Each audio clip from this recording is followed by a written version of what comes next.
This is Teachers Talk Radio, and you are listening live. This morning we are talking about the differences between self-preservation and self-care. We are looking at why our young people may be entering self-preservation mode, particularly as we are in the exam season, and what we can do to help them through it.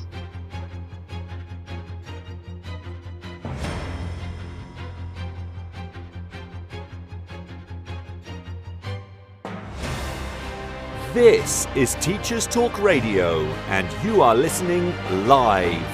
Tune in live at ttradio.org, or to join in the conversation, download the Podbean app and search Teachers Talk Radio. Follow the hashtag TTRadio.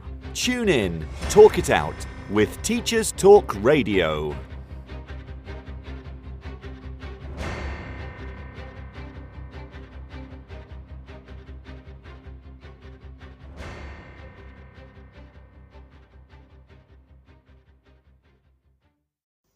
A very good morning to you. It is Saturday the 17th of May 2025. This is the Saturday Breakfast Show with me, your host, Darren Lester. This is 7th time lucky for this particular show. So hopefully you can hear me this week. You may have noticed, if you are a friend of the show, if you try and come along live at 9 a.m. on a Saturday morning, or if you like to listen back, maybe at some point during the week, you may have noticed that there was no show from me last week, and there was supposed to be. In fact, it was this very show that I was planning on doing with you, but it just was not meant to be. I think Podbean, where we host it, doesn't like when I take a week off. I think this is what I have decided, because I had kind of deliberately taken the week before last off, as a self-care measure, which we'll talk about in a little while. Then I came back last week, kind of ready and raring to go, having done a live show the Tuesday before the Saturday, and that all went perfectly fine. But yeah, last Saturday was a bit of a disaster, and I still to this day do not know. Well, to this day, a week later, makes it sound like my life is some kind of epic timeline, whereas in fact all I've done this week is teach. But yeah, a week later, I still haven't actually figured out what went wrong with it, to the extent that I was a bit nervous this morning, kind of starting the show up, because I haven't changed anything about the setup. I thought, you know what, I will just leave it. I have the same setup every single week. I physically don't actually know how to alter my setup particularly. So I thought, you know what, we'll just see what happens. So hopefully I am live. Well, no, I know that I'm live because I've got my little clock in the corner ticking. Hopefully you can hear me, and I haven't just spent the last 3.5 minutes talking to myself. But we are here. But actually, what happened last Saturday morning is quite a good lead into what I want to talk about today, which is this difference between self-care and self-preservation. Tim has texted in, "Good morning to you, loud and clear." Good. I am very glad to hear it. Not that I would mind sitting here and just chatting to myself for an hour and a half. As teachers, that is quite often how our life feels, like we just sit and talk to ourselves. So I'm used to that, but it is always quite nice if everyone else can join in. And if you would like to join in the conversation this morning, of course you can. If you are listening live via Podbean, you can text in. There we go. That's what I was trying to say. Just as Tim has done, you can text straight into the Podbean app. I will read your message out on air and we can engage that way. If you are listening live elsewhere, it is actually now harder to get in touch with me. So if you used to follow my social media, you will know that not too long ago, or if you listened actually to the Pocket Talk show that James and I hosted last week, last Tuesday, you will know that I had some of my data scraped. So I kind of, one of my strands of my jobs is writing. I write lots of resources for teachers. I write lots of kind of blog posts and how-tos for teachers, and I'll write fiction. I like to dabble in all sorts of things. And there was a particular website that I tend to use for my writing as a repository, just as a way to kind of store it and to make it available for people. And we had an email maybe about 3 weeks ago now that said that this particular repository had been scraped. So somebody had been through, used some kind of algorithm. I'm not a particularly techie person, so I don't really understand how they did it. They used some kind of algorithm to basically just take all of the data, all of the writing that was hosted on this site, turn it into a torrent file, and uploaded it with the intention of the torrent being downloaded to be able to be fed into generative AI programs. And if I'm very honest, I felt violated by that. That the work that I had put in, the words that I had put out there for free to benefit other people, had been taken and was being used to train the generative AI so that then others could take my words and claim them as their own. I felt it was a very odd kind of physical, visceral reaction to getting that news. I did not like it. So I still haven't decided whether I overreacted. But essentially what I did was I shut down all of my front-facing everything. So at this point, there is nothing publicly accessible that I have created online unless I've been compensated for it, unless I've been paid for it, or unless I've been given something in exchange. I currently don't have anything out there that I have done for free. And that included kind of shutting down my social media, because I liked to use my X account, I liked to use my Blue Sky account to kind of point people towards things that I'd done or towards talks that I was giving and that sort of thing. I still haven't yet decided what I'm going to do. I'm going to take some time over this summer to come up with kind of a new strategy. I've got a couple of ideas. I've been looking at ways of making my work scraper resistant. I don't think these days, unfortunately, you can make anything scraper proof. People have realized that they can make money by stealing other people's words and selling it on to these generative companies. And so I think now any of us who make things publicly available online for free, whether that is, those of us in the teaching profession who like to share resources or worksheets or that sort of thing, writers who like to kind of post drabbles and shorts online as a way of directing people to their published works, artists who create and upload to sites. We are all at risk these days of having our data stolen and sold in a way that is much more blatant than it ever was before, and in ways that can be used to not necessarily harm us, but that can be used to lift other people off the back of our work, which just to me is a bit ethically weird. Which is not to say that I am abjectly anti-AI in all forms. I understand that there are people who consent to having their work used to train generative AI. I understand that not all AI is generative. I understand that lots of companies, they train their AI on ethically sourced data.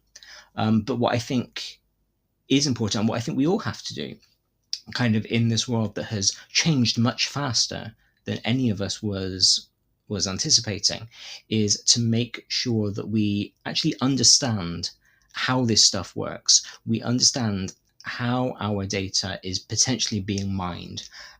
We decide whether we consent to that or not. And, we just make our own informed choices, as we do for everything. That was a very long story, just to tell you that you can no longer get in touch with me via X and Blue Sky, wasn't it? So, as I was saying, about 5 minutes ago, before I went off on that tangent, if you would like to engage, then doing so via Podbean is your best bet. So do drop live into the room, and you can text me and we can have a chat about this concept of self-care and self-preservation, which is our topic for today. Need a smarter way to teach? Wish your lessons had more impact? Eduflix.com. Stream educational films for teachers and students in or out of the classroom. Keep students engaged. No ads. No distractions. Try it free for 30 days at eduflix.com/try. Use code TTR. Get 50% off all orders made before June 1st. Eduflix.com. Hi secondary school teachers, we're Apps for Good, and we give schools like yours free introductory computing courses. Our courses are for everyone, including those who aren't computing teachers, and they're fully equipped with resources mapped to the UK computing curriculums. Independent learning is central to our courses. Your students will develop essential and digital skills by working in teams to create prototype apps. We'll even connect you with industry volunteers to give real-world feedback. Let's empower every young person you teach to shape their future with technology. Speak to us at www.appsforgood.org. Did you know that every year, half of disadvantaged children who are top attainers at primary school don't go on to achieve top GCSE maths results? At Axiom Maths, we exist to change that. Our fully funded programme helps schools nurture young mathematicians through weekly face-to-face maths circles, where pupils tackle challenging and exciting problems outside the national curriculum. With just under £3,000 annual funding, expert training and quality resources, we give schools everything they need to inspire the next generation of mathematical thinkers. Want to make a difference? Visit axiommaths.com today and join over 400 schools delivering maths circles across the UK. This show is brought to you in partnership with John Catt Educational, publishers of professional development books and resources that support great teaching and learning in schools around the world. Don't miss out! Level up your professional development today and visit johncattbookshop.com to explore the full range of titles. Use the code JCTTR2425 for 20% off your order. This is Teachers Talk Radio, and this is Teachers Talk Radio News.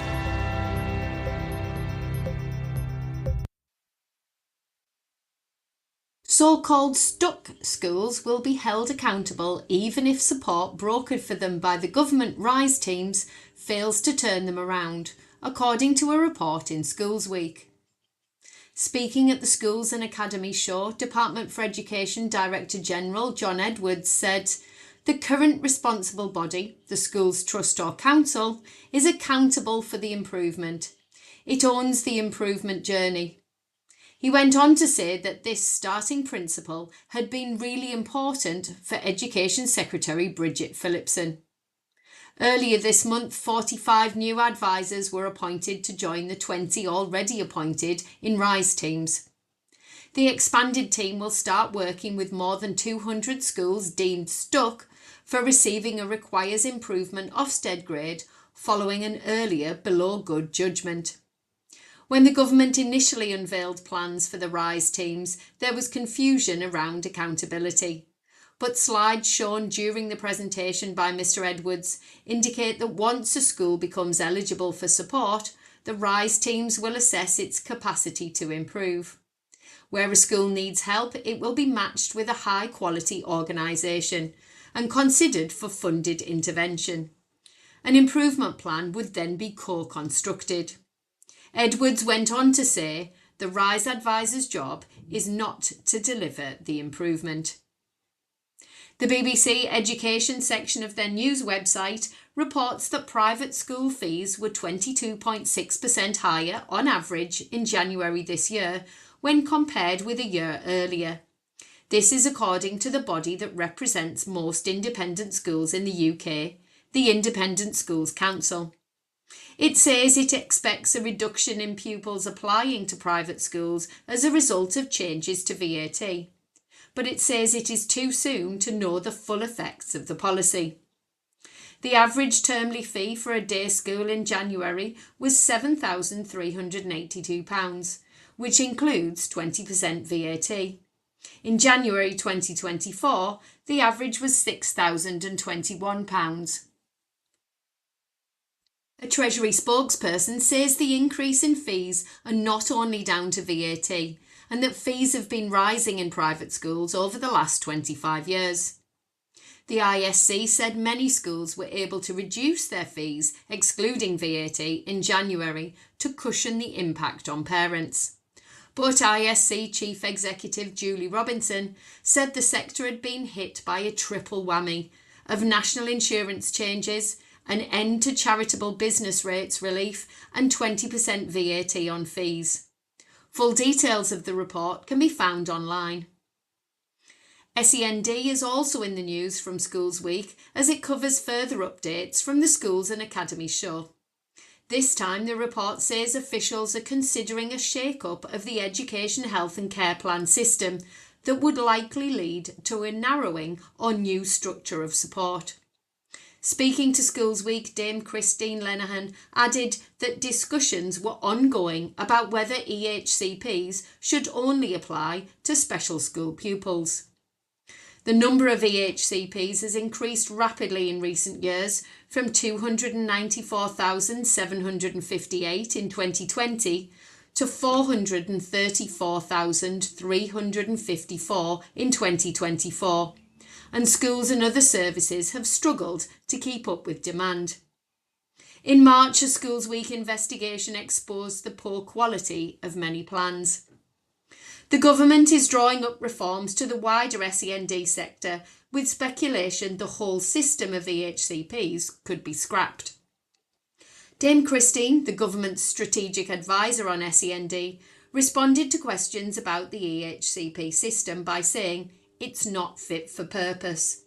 And when asked if she envisaged there being fewer EHCPs, she said, "I think probably so." She went on to say, "I see the huge amount of money we put on statutory assessment, and then I look at the translation into schools and it is not working." Further comment and reaction can be found on Schools Week online.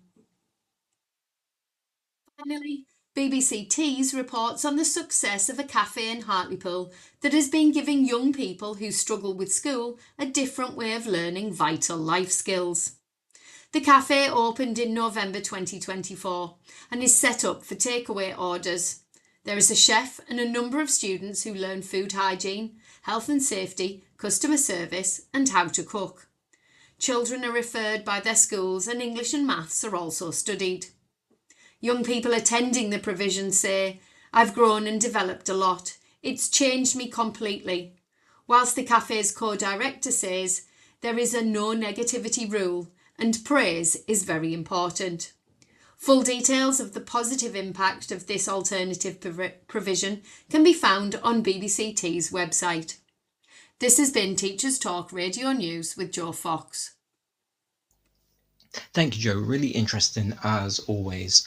I'm particularly interested in the EHCP discussion because I think while I appreciate when people sort of review these procedures, these policies that have become normal in teaching, and feel that they're not working, they seek to change them.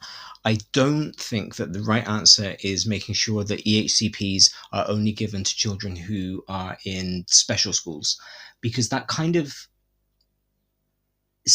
it seems to me like it's a step backwards. I remember when mainstreaming became part of the strategy for schools. I wasn't a teacher at that point. I was still in school. But I remember it being in the news about how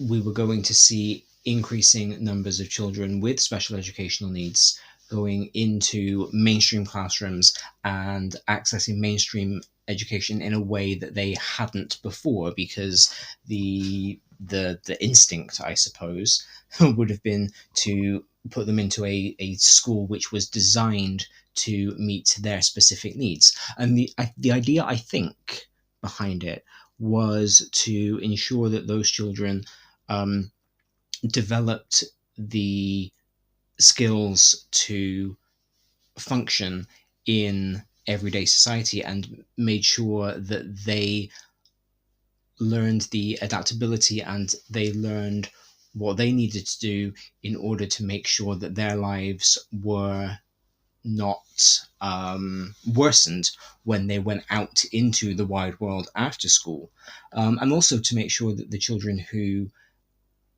would have been in the mainstream schools anyway learn that not everybody is able to function in the same way within society, and that it's important and right to make accommodations for certain people.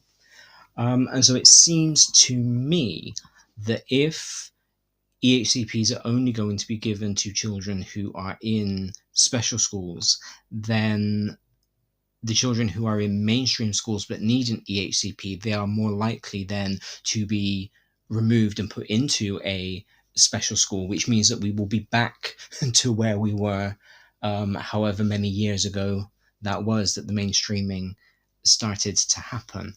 I think it was around the time that I did my work experience, so it would have been 25-ish years ago, I suppose. So yeah, I don't know.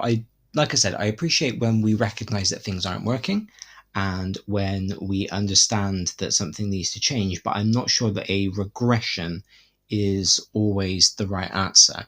I think, once again, it's about looking at the system and thinking, okay, if the system isn't working for all of our children, maybe that's the thing that needs to change, instead of creating two separate systems in the hopes that they each will work for everybody. Right, we are on self-care and self-preservation today. This was planned a couple of weeks ago. I can't remember what prompted it. I actually went back through my show notes to see if I could figure out what I was thinking about, or what I talked about, somebody that prompted this one being a timely topic, but I couldn't find it, because I do like to kind of ground my topics. I do think it's important for us to know where everything that we think about comes from. But yeah, I couldn't find it. But what I did find quite interesting, and again, probably just because I knew that this topic was coming up, so I was kind of looking for links where maybe I'd ignored them before, was I was teaching a Year 7 class yesterday. We were doing source work about historical sources. We were talking about validity, reliability, and bias. And one of the children brought up a lot of the chat that was happening during COVID-19 lockdowns. And, we were talking about how when eventually that time becomes a historical time period, when it's something that children study in school, they will find that there will be lots of competing primary sources, because everybody had a different opinion about what was going on. Everybody thought that they knew what the right thing to do was. And, all of that will have been recorded. So future generations of children, I think, will have easier access to primary sources kind of than our current generation of children does when we are looking at historical time periods. And the reason I kind of mention that is because the research that I have looked at for today's session, today's show, sorry, I was kind of in teacher mode at that point, remembering yesterday's lesson. The research that I've looked at for today's show does come from the early days of the pandemic. And I find this quite interesting, actually, that in 2020 and in 2021, there was a lot of research conducted very, very quickly into the concept of self-preservation and self-care. Whenever I've talked about self-care on the show before, a lot of the studies that I've drawn from were conducted during that time. Not because they were conducted during the pandemic, but just because they were recent. And so I think that in itself is worth thinking about and is worth discussing at some point, not right now, and not on this show, because this isn't what we're talking about today. But I think this idea that there's a lot of research that is conducted as emergencies are happening, but very little preventative research is done. We didn't think to do research into how we might benefit from self-preservation and self-care in a pandemic before the pandemic happened. And I wonder how much research is being done into self-preservation and self-care now, kind of in preparation for where there might be a potential pandemic in the future, or whether we're just kind of leaving that alone now and we're moving on to whatever the current crisis is. So I think, whenever we look at research, I look at research a lot, both for my doctorate and for MFL Journal Club.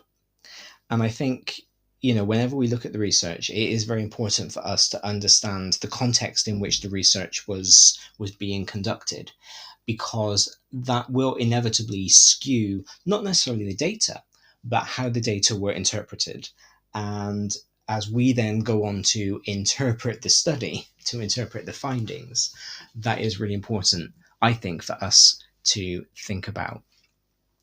So, yeah, today's show, I'm kind of weaving together two seemingly disparate studies, but into something that I feel is quite cohesive, to look at this difference between self-care and self-preservation, and then to think about where they are each needed, why they are each important, and how we can make sure we are balancing the two within our own lives. Because let's be honest, self-preservation, it sounds quite harsh, doesn't it? I didn't want to call it that when I was planning the show. I thought, there's got to be a softer term for it. There's got to be something, some kind of euphemism that I can couch it in. But then I thought, well, actually, if we're always couching this idea of self-preservation and we're always reading these negative connotations into it, it's always going to feel like a negative thing. So I'm not going to do that. I'm going to talk about self-preservation. I'm going to talk about self-care, and we're going to talk about how they're different. And yeah, that's the plan for today. So, of the two studies that I've chosen to discuss, one of them looked specifically at mindfulness and how mindfulness can help anxious children and their anxious adults to manage their own mental health. And then the second one looked at the socio-demographic challenges that shape people's ability to adopt self-protective behaviors. So, we're not looking at the very trite self-care activities that I've kind of railed against on the show before. If you don't listen to Saturday Morning Breakfast very often, I do talk about self-care quite a lot because I think it's very important. So this is about how we can make sure that self-care and self-preservation are equitable, how we can make sure our young people maintain their agency, and how we can make sure that we navigate survival during difficult times, which, like I've said, I think is quite pertinent right now as we are in the midst of exam season, how we can make sure that we navigate that with integrity. So let's talk about the difference between self-care and self-preservation, because I think it is very important to distinguish between the two and to understand why they are both important. Self-care refers to these deliberate actions that we take to maintain our physical, emotional, and mental health. So when self-care gets bandied around social media spaces, it tends to be, bath bombs and bubble baths. And there's a lot about bathing when it comes to self-care. People talk about candles, people talk about indulgent foods. Quite often self-care can, if we just take a social media lens, it can look like spiraling into self-indulgence. And we've got to be very careful when we think about self-care that we're not conflating it with self-indulgence, that we're not kind of setting ourselves up for failure or for future hardship by engaging in behaviors that we know we shouldn't be engaging in. Self-preservation, on the other hand, is much more primal. It's about keeping yourself safe, just the act of being safe in real or perceived threats. And I think it's the idea of a perceived threat that is going to be very pertinent to us today. There are memes that go around. I see them quite a lot, particularly around anxiety, which are things like, how do I tell my brain that writing this email isn't going to kill me? How do I tell my brain that answering the phone isn't going to put me in any kind of mortal danger? There are these kind of daily life things that quite often we feel are a threat to our safety, a threat to our well-being, a threat to our ability to survive. And perception is powerful.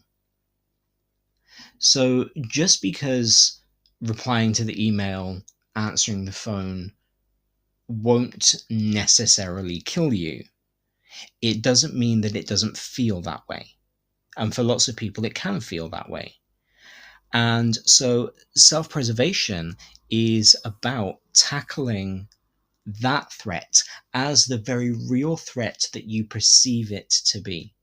And I think it's very important when we think about self-preservation, and this is another reason why I didn't want to couch the idea in euphemisms.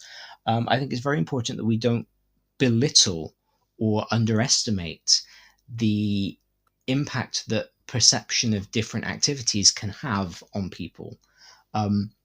And depending on where different people are on the anxiety scale, these things can feel like very real mortal threats.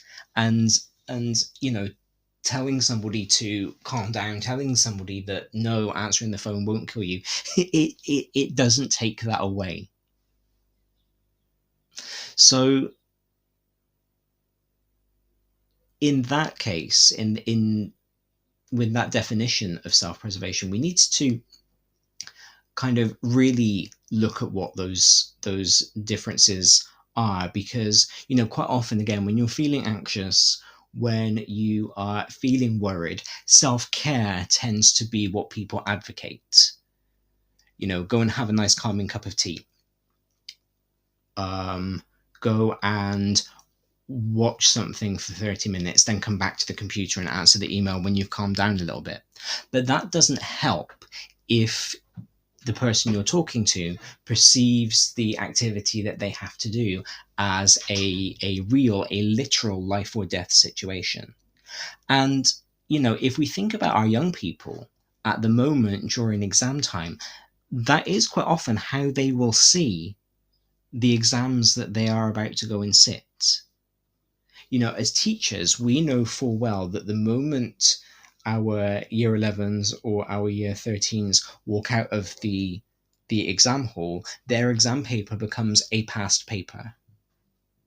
And it kind of, to us, it downgrades in importance. We know full well that if our year 11s, or to be fair, our year 13s, if they don't do as well on their exams as they might have done, they can always retake them. But it doesn't feel that way when you are in it. It doesn't feel that way when you are waiting outside of the exam hall with your transparent pencil case and your water bottle, hoping that you've got enough black pens to write the thousands of words that you plan on writing for your English literature essay. And so, again, I think it's very important right now that we remember how our young people might be feeling, how they are perceiving what they are about to go and do on a daily basis, and in some cases, a 2 or 3 times daily basis. One of my own students last week had, I think it was English literature and then 2 Mandarin exams all on the same day. So, it's a lot that they have to go through. And it's important for us to remember that and make sure that we are giving them the advice and the kind of practical self-care, self-preservation tips that are actually going to be useful to them.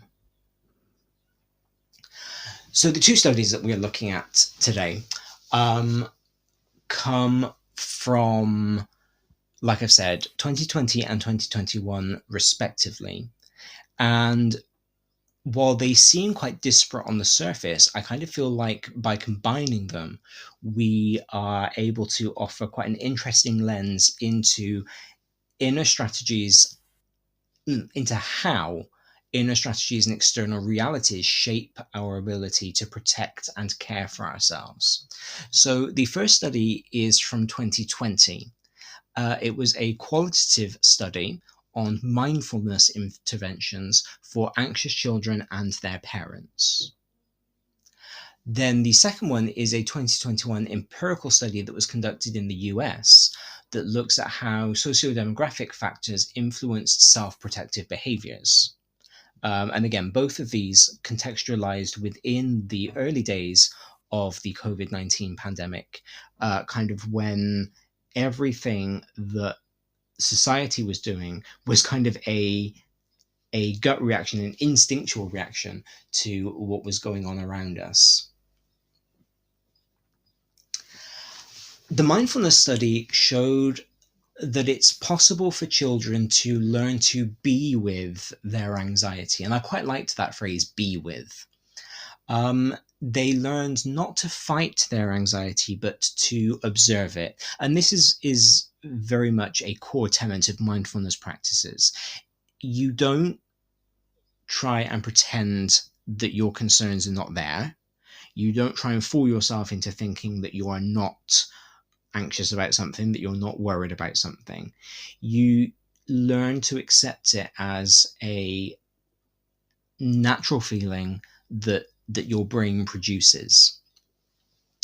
The children were taught breathing techniques. They were taught to identify their thoughts, to be very deliberate, to be metacognitive almost in their own thinking. And they were taught grounding exercises. And it was found in this study that a combination of those 3 different things were the key to helping to reduce the stress related to anxiety. So it's not about reducing anxiety itself, because that's kind of fighting it, which goes against the whole point of this study. But it was about making sure that you can cope with it, making sure that it doesn't take a bigger toll on your well-being than it actually needs to. And what this study found was that these skills that the children were being taught, the breathing exercises, the grounding, the identifying thoughts, they translated into more agency and into fewer emotional outbursts. Now, we know that children, particularly very young children, are not very good at regulating their feelings. Young children cry because that's the way they know to deal with the very big feelings that they are feeling.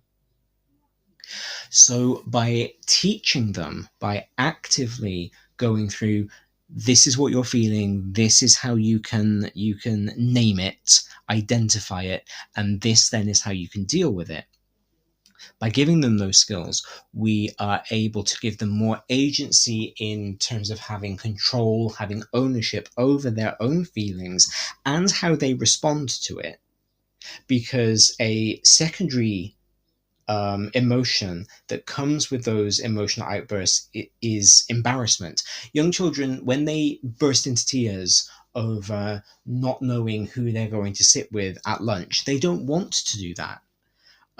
They kind of know that that's not how people generally behave.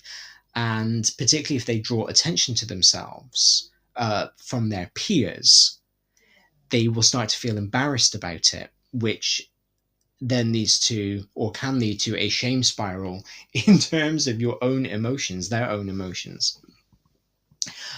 So they can have agency over their feelings, over control of their feelings, over making sure that they don't spiral. And they can feel empowered. And ultimately, that's what self-care is. Self-care is about empowerment. It's about building your own resilience from the inside out. And we talk, again, in education, we talk a lot about resilience. And we talk about whether or not our children are resilient. But quite often we do so without teaching them these kind of mindfulness tools that will build the resilience. Or where we do teach them, I've noticed it tends to be as an intervention. So we tend to make sure that the children who are less resilient, who are more prone to emotional outbursts, who feel more frequently emotionally dysregulated, they are taught the mindfulness techniques. But the children who are better at controlling their emotions, they don't tend to be taught them, because it doesn't always look like they need them. But the problem with that is when those children then have the emotional outburst, because it happens, everybody feels overwhelmed, everybody at times feels unable to control their emotions. It's bigger. And let's be realistic, there are quite often more severe consequences to that, both because it's a bigger outburst, because that child reaches a specific breaking point before they break. Their breaking point is higher, and so the feelings are more intense and how they react to them are more intense, and they haven't had these experiences of not being able to deal with their feelings before, so they don't know what to do.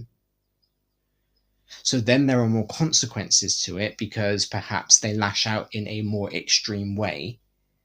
And perhaps there are more consequences because the adult giving the sanction is quite shocked because, oh, that's not like them.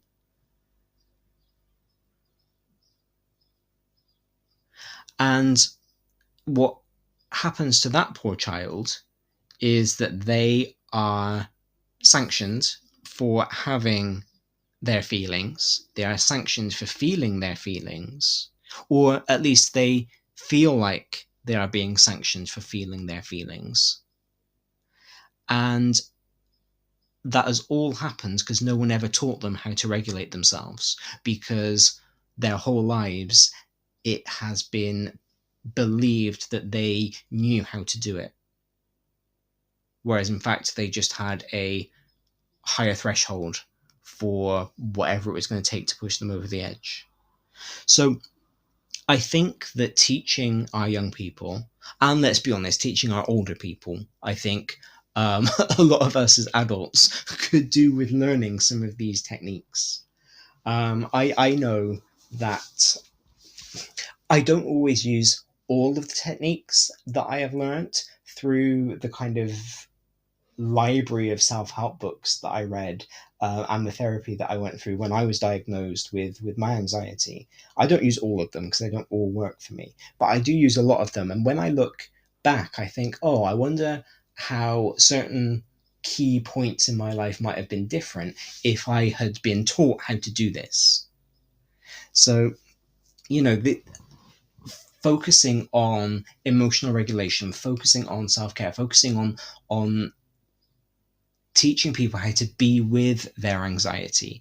It's not just good for our young people, but it's good for us as well. Need a smarter way to teach? Wish your lessons had more impact? Eduflix.com. Stream educational films for teachers and students in or out of the classroom. Keep students engaged. No ads, no distractions. Try it free for 30 days at eduflix.com/try. Use code TTR. Get 50% off all orders made before June 1st. Eduflix.com. Hi secondary school teachers, we're Apps for Good, and we give schools like yours free introductory computing courses. Our courses are for everyone, including those who aren't computing teachers, and they're fully equipped with resources mapped to the UK computing curriculums. Independent learning is central to our courses. Your students will develop essential and digital skills by working in teams to create prototype apps. We'll even connect you with industry volunteers to give real-world feedback. Let's empower every young person you teach to shape their future with technology. Speak to us at www.appsforgood.org.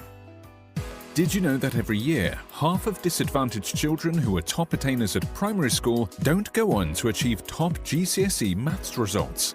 At Axiom Maths, we exist to change that. Our fully funded programme helps schools nurture young mathematicians through weekly face-to-face maths circles, where pupils tackle challenging and exciting problems outside the national curriculum. With just under £3,000 annual funding, expert training and quality resources, we give schools everything they need to inspire the next generation of mathematical thinkers. Want to make a difference? Visit axiommaths.com today and join over 400 schools delivering math circles across the UK. This show is brought to you in partnership with John Catt Educational, publishers of professional development books and resources that support great teaching and learning in schools around the world. Don't miss out. Level up your professional development today and visit johncattbookshop.com to explore the full range of titles. Use the code JCTTR2425 for 20% off your order. One of the other reasons that it's really important for us to kind of offer these mindfulness techniques to all children is the sense of community that it can build. One of the most profound findings from the 2020 study into children dealing with anxiety through mindfulness techniques was how much they valued this concept of community. They reported, the young people who were interviewed reported that just being around others who had anxiety, or who they perceived to have anxiety, was itself very healing because it normalized their own experience and it reduced the shame that they felt in it.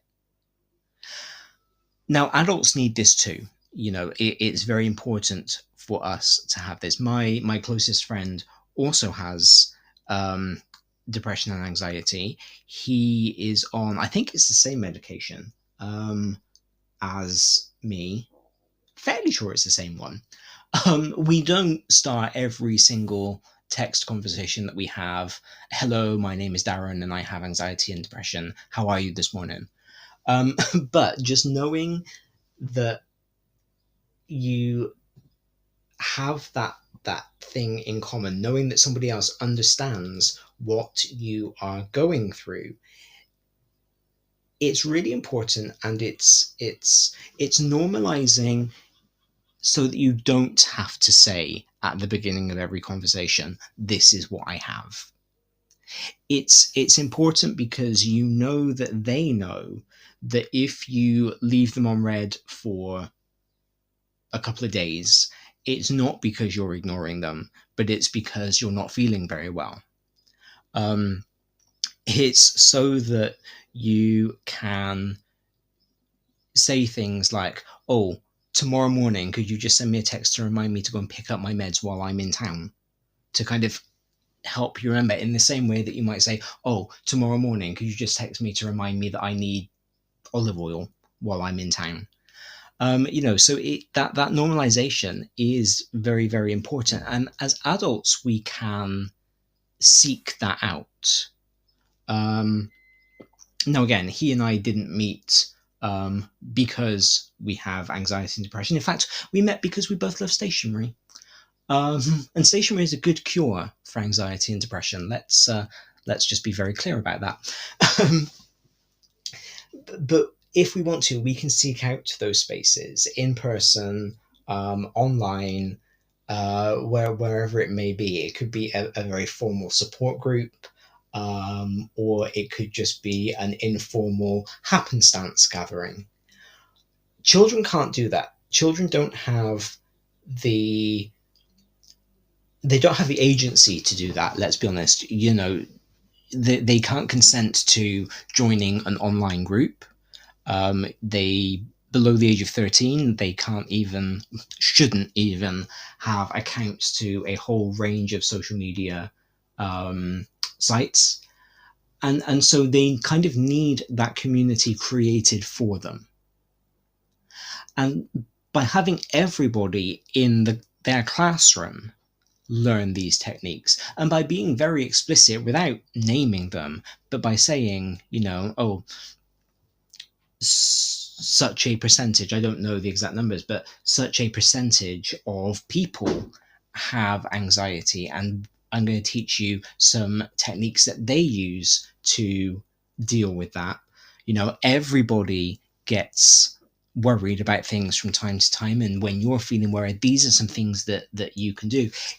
It creates that normalized space, and it creates that sense of cohesion among all of the young people. So I think we need to remember that these intervention strategies, even group intervention strategies, are not a luxury. We shouldn't be seeing them as something that we can offer because we have the extra budget. So, let's put this in place. They can quite often be lifelines for our young people. And so they should be put in place anyway. They should just be a working part of our day, whether it is an intervention group or whether it is part of your life skills curriculum, or whatever it could be. In the second study, something quite interesting that came up was the unequal burden of keeping safe. So income, work flexibility, and housing conditions were huge predicators of whether people could adopt specific protective behaviors, even the very simple ones like social distancing. We know, with the benefit of hindsight, that it tended to be the lower income individuals who faced greater job loss, whose jobs didn't allow remote working, didn't allow for teleworking. Supermarkets couldn't be stocked by somebody working from home. They had to be stocked by somebody working in the supermarket. Factories couldn't be cleaned by somebody working from home. They had to be cleaned by the person going into the factory. And again, quite often those jobs provided and continue to provide less access to outdoor space. So less access to ventilation, less access to the ability to keep away from other people. And that started to raise very interesting, although ethically uncomfortable questions about exactly what we were valuing, because we were still expecting a lot of people to go out to work. We were still expecting shop assistants to be there so that the rest of us could go and do our grocery shopping. And, things were put into place, protective barriers were put into place, masks were worn, all of that stuff happened. But the mere fact that we were still expecting those people to go into work, that we were kind of expecting them to put their job over their own protection, their own preservation, does raise some questions, like I've just said, about exactly what we value and exactly what we expect other people to value. What was interesting is that the highest predictor of self-preservation was actually income. Remember, this was in the US. This study took place in the US, so it's specifically within that context. But having read it, I do think kind of anecdotally it can apply to the UK as well. People who were in the highest income quintile were found to be 13 to 19% more likely to increase their self-protective behaviors. I don't even need to ask the question why, because the answer to that is very obvious. They had options. They were in professions that allowed them to stay home. They were in professions that allowed them to afford delivery. They could afford to have the supermarkets drop off their food. They could afford those delivery fees. They could afford to avoid risky environments. They were maybe the people that already had high-speed internet at home, so they could very easily organize Zoom parties and meetings with family and all of that sort of thing without having to have any extra outlay. They may have already had enough computers at home for all of the adults to be able to work from home. Their children may have already had tablets or their own computers through which they could do the homeschooling. So they were able very quickly to adapt to that. I was very able to quickly adapt to that. I don't think I'm in the highest income quintile because, in case the title of the show hasn't made it clear, I'm a teacher. I don't think we are in the highest quintile. But, I do have, and I have had for a long time, high-speed internet because, we like the internet in my house. So we did already have that.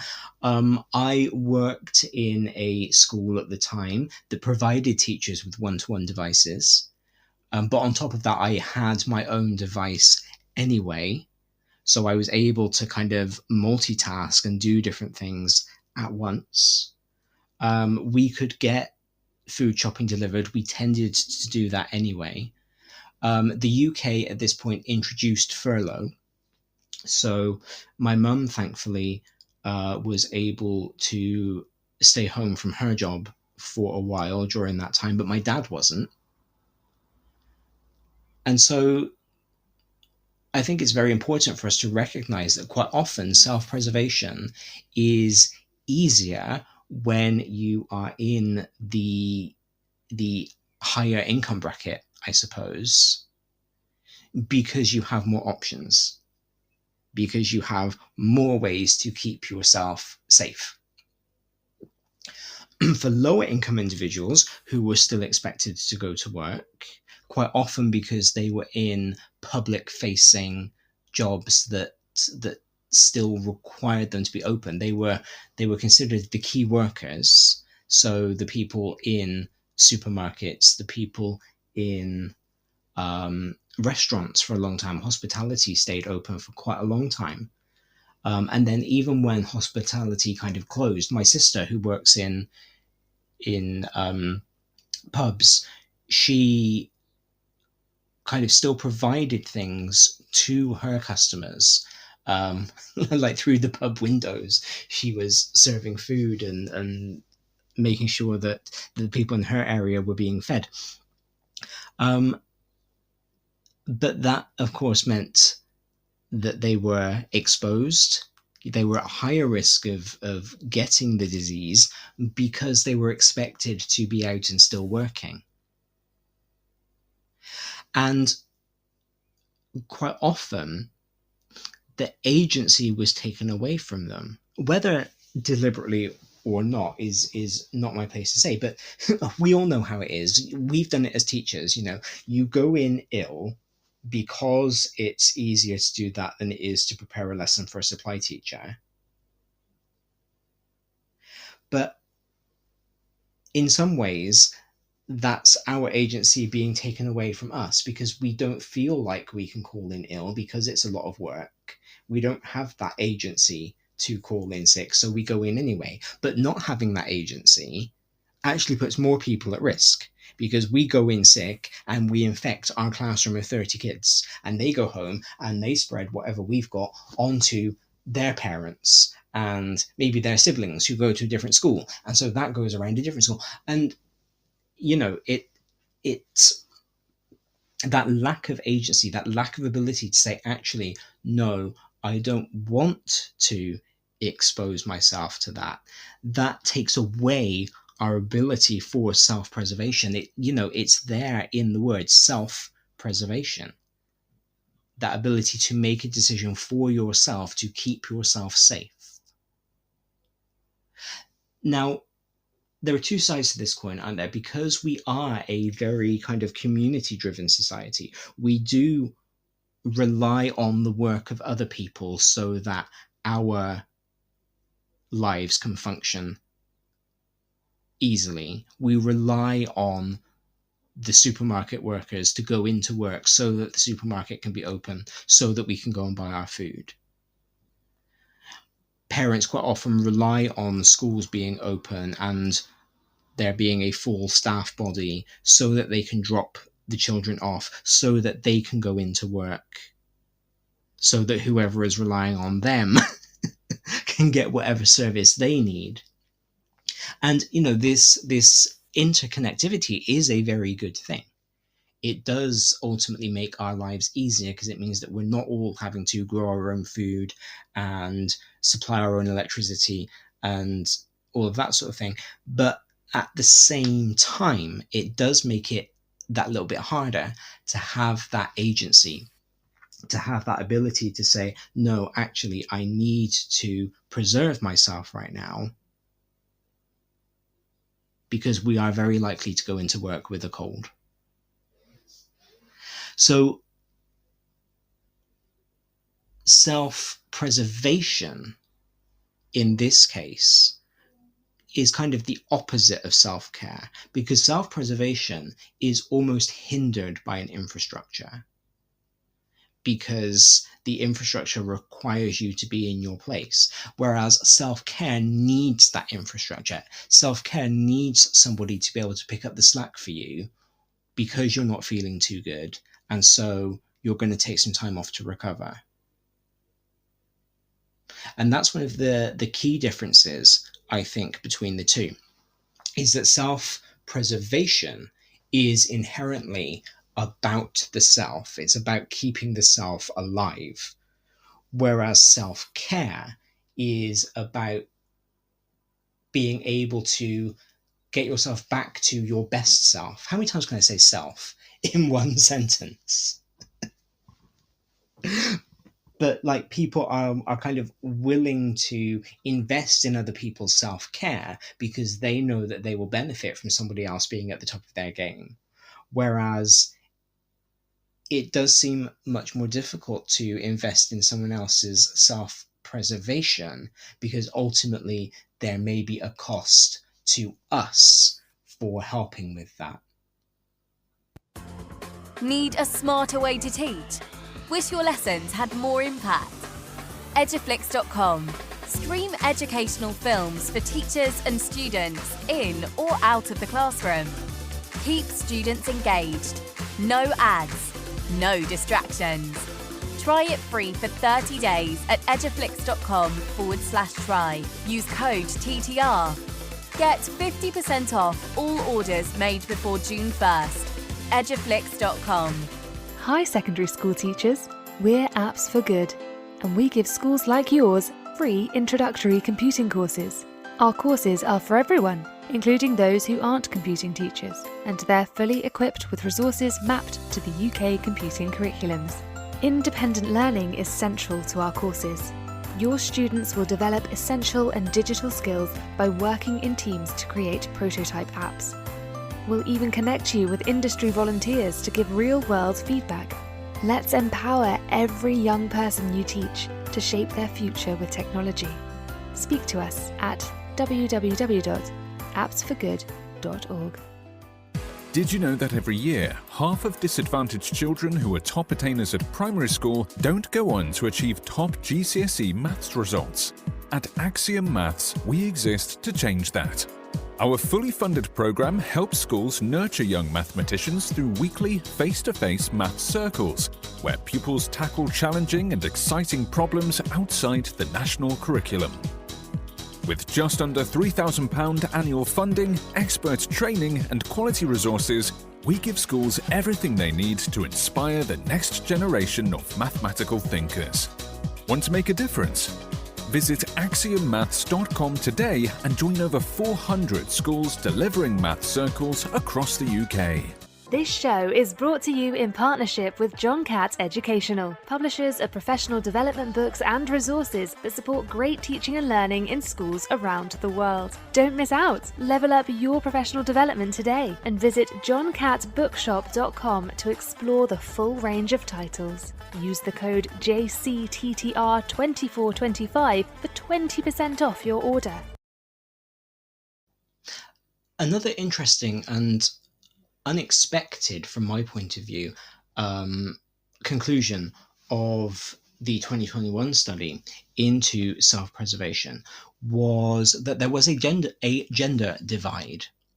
The study suggested that women were more likely to engage in self-protective behavior than men were. And I think there are a couple of reasons for that.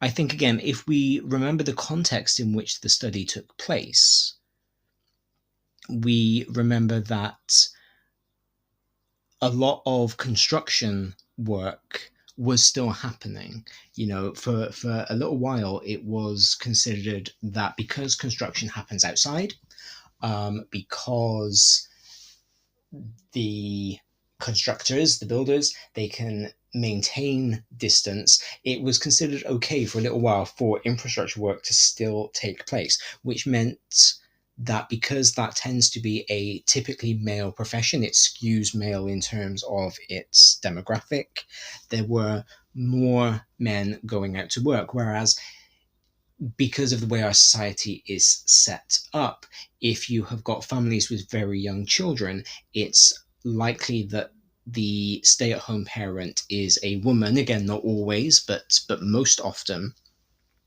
And so, you know, maybe we had a lot of families who already had a stay-at-home mum who was already in a good routine of staying home with the baby, who kind of knew what she was doing in terms of staying at home and functioning from home. And so, of course, then when the study took place, these things were being reported as self-care or self-survival activities, when in fact it was just her daily life. But the other thing that I think is very important for us to recognize is the feminine labor of survival and the feminine labor of care. Women in Western society tend to carry the emotional and physical labor of care. And there is the belief which I myself adhere to, that you can't pour from an empty jug. So in order to care for somebody else, you have to also care for yourself. So while you do get the kind of martyrdom of people liking to talk about how much they care for other people and will sacrifice for themselves, a trend that I've noticed kind of anecdotally on social media is that when you get people talking about self-care, and when you get people talking about, I've got to make sure that I'm okay so that everybody that I'm looking after is okay, those people do tend to be women. Now, again, there are demographic reasons for that. I think generally social media as an occupation does tend to skew heavily female. And so, you are going to get more women in these spaces talking about these things, and so it's going to look like more women do them. But where women are expected to take care of people, it does kind of stand to reason that they would apply those standards to themselves. And what I think is really important there, actually more than what I've just talked about, more than what the conclusion is the recognition of emotional care as a labor, and the fact that it is a job caring for other people, either emotionally or physically. It is a job, it is a responsibility, and it takes a toll, just like everything does. And so recognizing that, and recognizing the extent to which self-care and self-preservation kind of play into those ideas, I think is incredibly important as we look at the distribution of responsibility and support.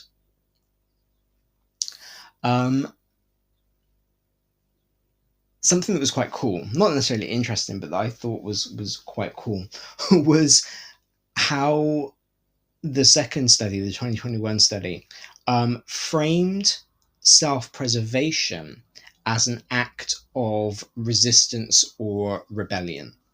Now, I don't know how I feel about kind of anti-establishment resistance and rebellion always being framed as a good thing, always being framed as being cool. Because let's be honest, it is. In every piece of media that has some kind of establishment, our protagonist is always the one fighting against it, and it's always a good thing that they're fighting against it. And I don't know how I feel about that. But where there is this common perception that rebellion and resistance is a cool thing to do, framing self-care and self-preservation in that way, I think, is incredibly important.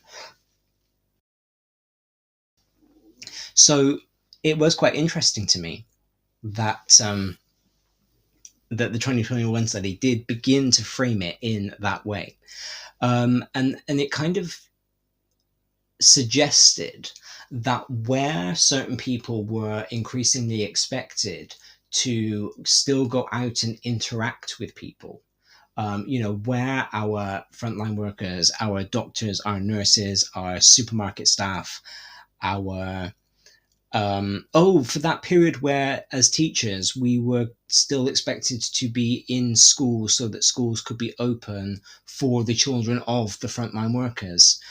So for a little while, us as teachers as well, where that expectation to go out and continue to interact, even though we were constantly being told that it wasn't safe to go out and be around other people.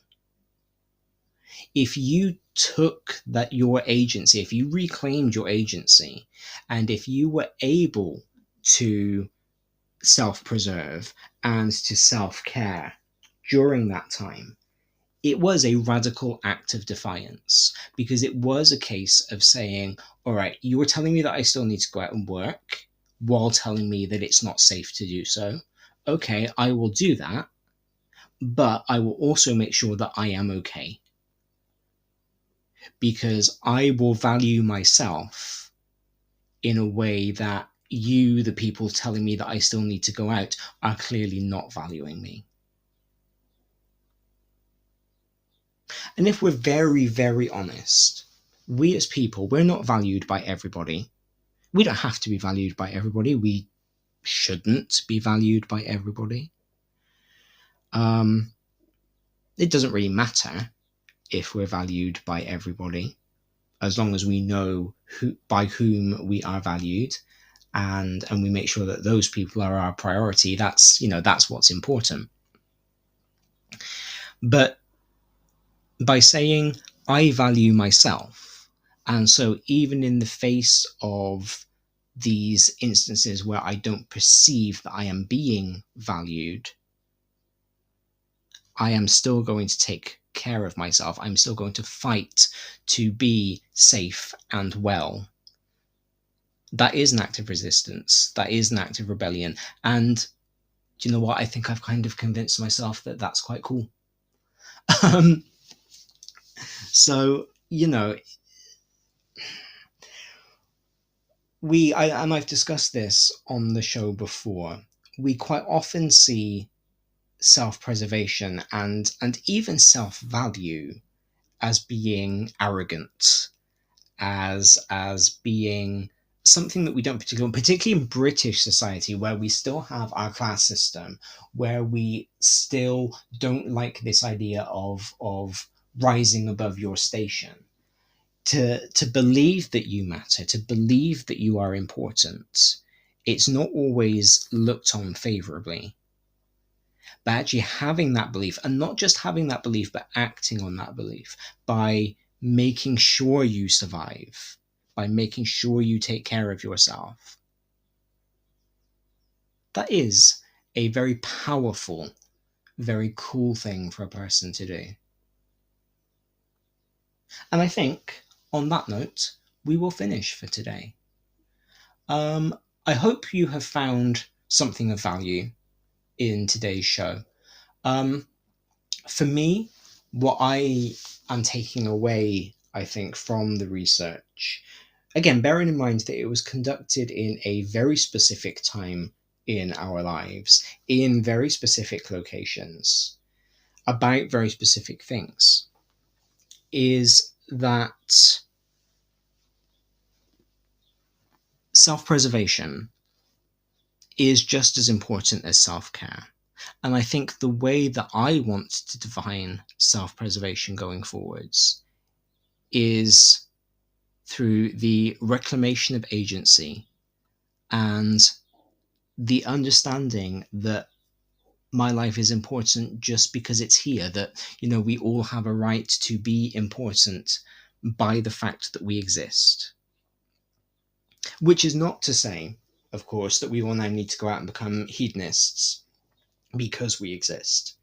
We have responsibilities just as much as we have rights.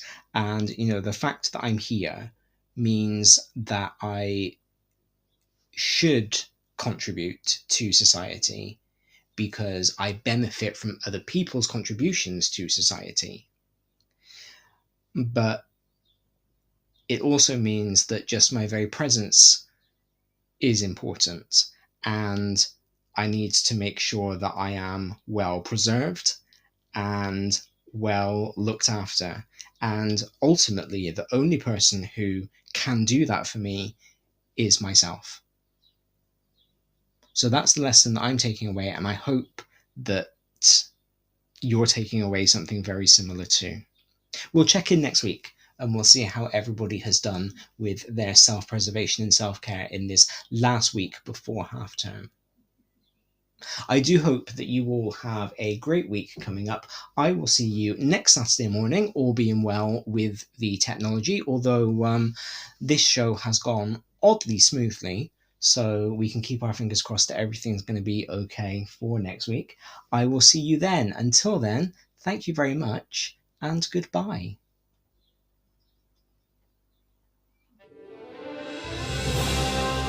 You've been listening to Teachers Talk Radio. Tune in live and listen back at ttradio.org. We look forward to hearing from you next time on Teachers Talk Radio.